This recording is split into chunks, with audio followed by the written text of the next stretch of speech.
But सबसे मुश्किल था कि बीच में लिपसिंग करते हुए जब अचानक बारिश आ गई और बारिश का सामना करते हुए आंखें खोल के एक्सप्रेशंस देते हुए, और बहुत मूसलाधार बारिश थी, it was a lot of rainfall, we face that and we did the song. और आप विजुअली देखेंगे तो आपको वो दूर तक बारिश होती हुई नजर आएगी इस गाने में, और वही उस गाने की खासियत बन गई है। There are lots of rain पर songs बने हैं। जी, तो how did you actually was it difficult to pick up या किस तरह से इसका मूड रहेगा? Normally like rain songs are it's always most of the time it's romantic only है। तो वो कॉन्सेप्ट को कैसे अपने थोड़ा बहुत विजुअलाइज करें? We'll just keep it short and sweet, not very long। जी।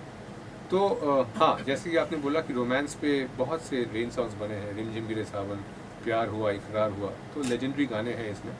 लेकिन अगर आप इस गाने को सुनेंगे तो वो सारे जो प्रोटोकॉल्स हैं रेन सॉन्ग के, उसको हमने तोड़ दिया इस गाने में।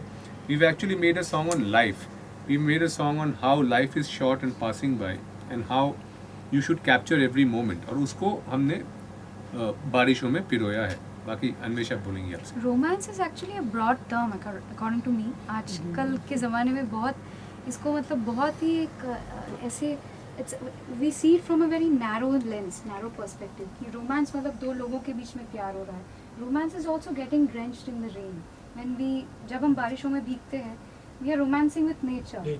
सो romance is a really broad term, तो जिसका बारिश के साथ बहुत ही बड़ा ताल्लुक है, गहरा रिश्ता है। एग्जैक्टली। सो पर ये बहुत कैजुअल गाना है, इसमें आप मैं ये नहीं बोलूँगा कि बहुत ही ज़्यादा इंटीमेटली रोमांटिक है। This is Yes. More like having fun in the rain. Yes, yes. तो इसके जो मूड्स हैं बड़े कैजुअल हैं और बहुत ही मतलब अनायास हैं, जो आपको नज़र आता है गाने में।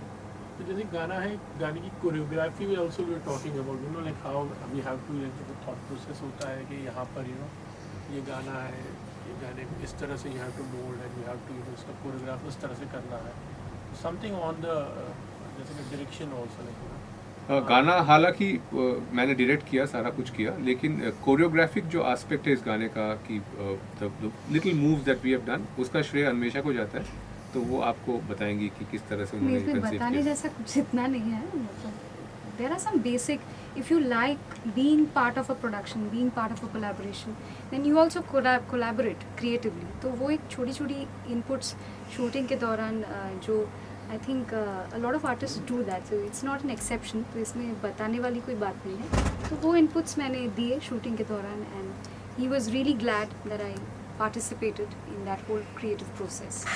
This is your third album together and it's always all the three have been successful, like this is a hat trick है। आप लोगों का दोनों का जो combination है वो that's too good.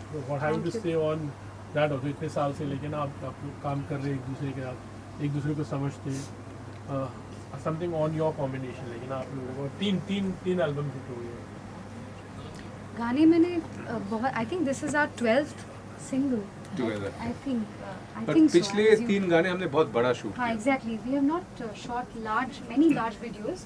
गाने बहुत सारे साथ में किए हैं, लेकिन 3 गानों के लिए हमने बहुत इस तरह के लाविश म्यूजिक वीडियोस के साथ हमने प्रेजेंट किया है 3 गानों को। तो वो गाने सबको पसंद आए वीडियोस के साथ। We are glad and I am glad that he अगर चाहते तो किसी और सिंगर के साथ भी कोलैबोरेट कर सकते थे। वो रेगुलरली इंडिपेंडेंट म्यूजिक करते हैं अपने फील्डी प्रोजेक्ट्स के साथ साथ।